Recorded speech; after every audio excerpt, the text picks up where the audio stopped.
Hey there, Valencia property enthusiasts. Welcome back to the Valencia Property Podcast. As you're a regular listener, you know we value our honest and niche approach to Valencia property. Exactly what you need when making a big decision like buying a home. I'm actually recording this podcast up in Asturias because we're on our summer break. We take August off every year. We're still doing a bit back in Valencia with those who are around, but in general, we say we're not working in August because it's almost impossible to get anything done. It's really hot. So I'm up here in northern Spain. It's cooler up here, but it's still sunny. It's still about 25 degrees. It's just about 10 degrees cooler than it is in Valencia at the moment. So every week we give you the inside scoop on the market, and here on the podcast every month we give you the inside scoop. But we've always felt like we're just scratching the surface. 25 minutes here, 30 minutes there, 15 minutes there. It's helpful, but it's not the complete picture. You need to listen to the whole series of podcasts and also make sure to read the blogs every week. But not everyone has that much time. Funnily enough, though, we do get people who have listened to the podcast, every single one of them, and know their stuff. We do get people who've read every single blog post and know their stuff. And we get people who look at our YouTube channel and know their stuff as well. And that's cool.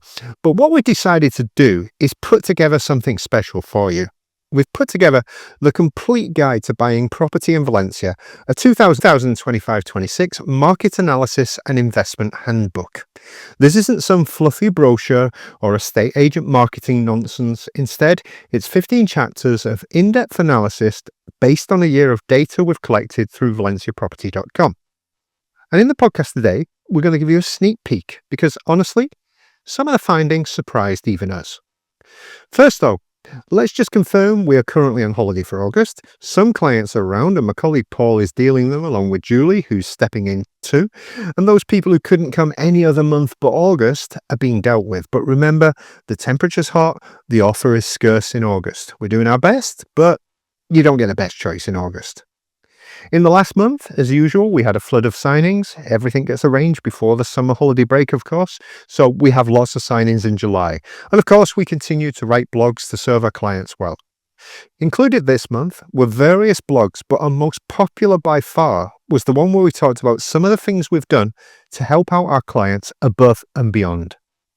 And how do we help before and after a sale? Well, a few previous examples. We'll start like this. I've lent my garage space to a client who has had to take the diplomatic plates off the car and take it off the road until September when they get back here.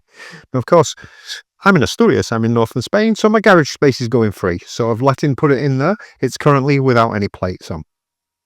Next, we've protected clients from putting down a deposit until they'd done a valuation, as we weren't sure that the valuations would stack up, despite pressure from owners and the selling agents, and even our clients wanting to get that deposit down. Why might the valuation not stack up? Well, potential illegalities in the build, which the banks won't lend on if not included in the valuation. Now, I wrote this a few weeks ago on the blog, and since then we've got the valuation back. The valuation stacked up, our client has put a deposit down on the property, so all good. We told another client to walk away from somewhere they really like because the owner is an absolute nutter and there are too many red flags. There is no way we're getting past this. There are too many red flags. We arranged to personally collect a dog from the airport in September. I don't know how the dog will read its name on the iPad when it comes to arrivals, but we'll see. We're going to the town hall regularly for a year after a purchase to get a problem about a window sorted because of an annoying neighbour. Yeah, so well done, Jess, on that one. Also, Jess, she attended an inheritance signing in Alfira to witness that the sellers had really inherited the property and everyone had turned up so that our client could buy securely from the 8 people involved. We've gone furniture shopping as a translator to help out with the full decoration of a flat from nothing to fully decorated, which is now on Stepping Stone Rentals. We've taken a client directly from a notary to the town hall with a power of attorney to get on the padron so the import of their furniture arriving soon would not be charged VAT and could be brought into the country for free. We'd brought in a handyman and we paid them to do some jobs that the developer was dragging their heels about, despite it being their responsibility to sort the issues out. We just said, we'll pay for it, we'll get it done, because our client needed the things doing. We've paid for a last-minute cost that came up on a property purchase a few days before completion, and this can happen. Sometimes you do overchecks, the lawyer does overchecks, there are no charges on the property, and then a charge comes up in the last few days. Rather than pass that on to our client, we just decided, let's get it paid, let's get it done, and of course, we get our commission. We supported a client in the legal claim against the bank for being absolutely useless from start to finish. That's the bank, not us, of course. And we've been holding keys while new owners return to their country and then going to check on their house and reset the alarm after the Dana last year. We got up at 8 o'clock in the morning to a house far away to wait with the new owners to ensure that the former owners did indeed turn up and take the rest of their stuff away, which they had stored in the garage. And let's face it, it was mostly crap, so we're a bit worried that they wouldn't turn up and take it. And then we did over-translating for a few hours to make sure they knew how the house worked. We helped somebody to find a place to stay within 24 hours after he arrived in Spain from Canada and was extremely unhappy with the place he rented. He didn't get the initial place through us. We did find him one straight away when he got here.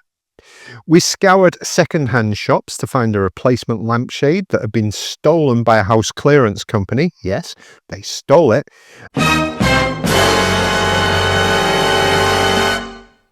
And we found the exact original that had been taken, and we bought it back and took it back. The owner doesn't have a clue that it ever disappeared.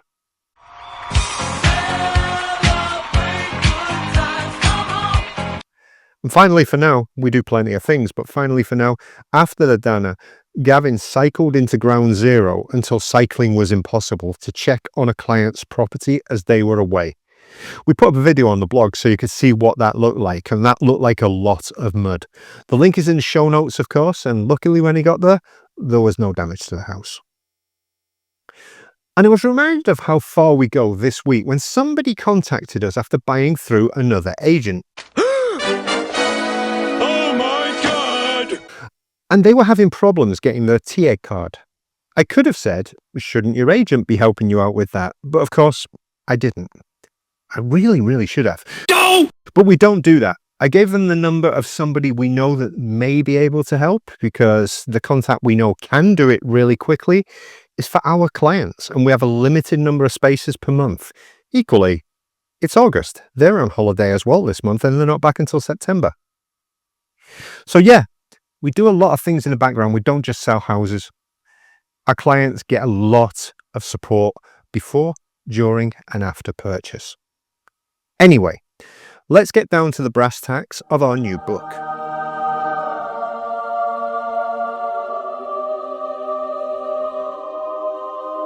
Here are some takeaways, but you can go to the link in the show notes to read the first 2 chapters totally for nothing and sign up to get the whole thing delivered to your email. And again, you don't have to pay, you just have to say, yeah, I want to read the rest of the book, rather than putting it on a page and putting the whole thing there. We want to know people who are really interested.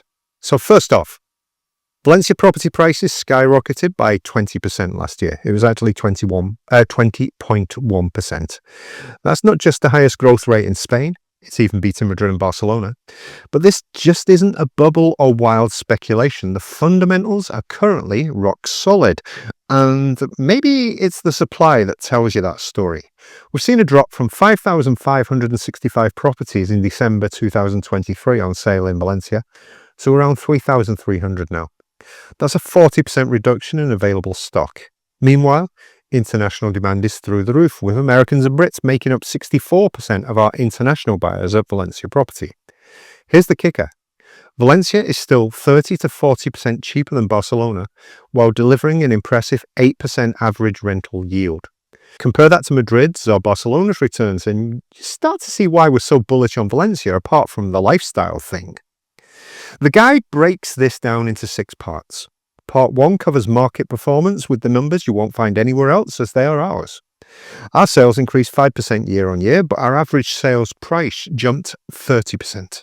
That's real market transformation. Now, international buyer numbers are fascinating too.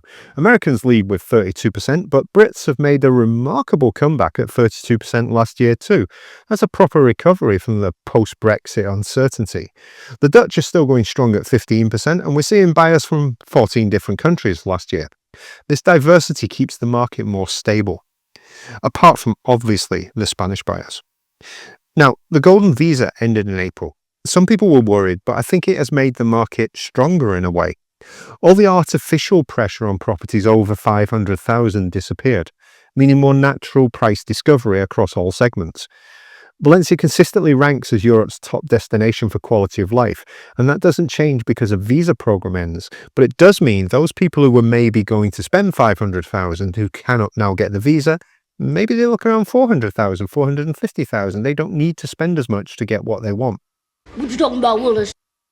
In our neighbourhood analysis, we broke down everything from the Ciudad Bella, the old town, at €3,000 plus per square metre, to emerging areas like Patrais and Benicalap. But here's what we learned. The hierarchy isn't just about price anymore. It's about lifestyle, rental yields if they are applicable to you, and growth potential. Some of the best investment opportunities aren't in the most expensive areas. Oh my God!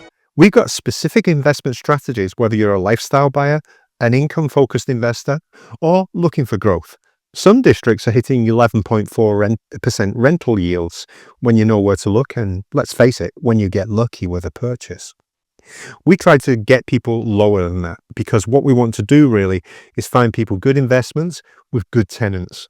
If you put a really high price, that tenant's going very soon. Part 5 dives into the market projections based on European Central Bank policies, supply constraints, and international demand. Boring! Because the European Central Bank keeps reducing interest rates, so therefore mortgage rates are lower. The supply keeps disappearing, and international demand keeps increasing. Part 6 is a goldmine for first-time buyers, covering everything from near numbers to legal searches and post-purchase optimization. But, and here's the important part, we're not sugarcoating anything in this report. Excuse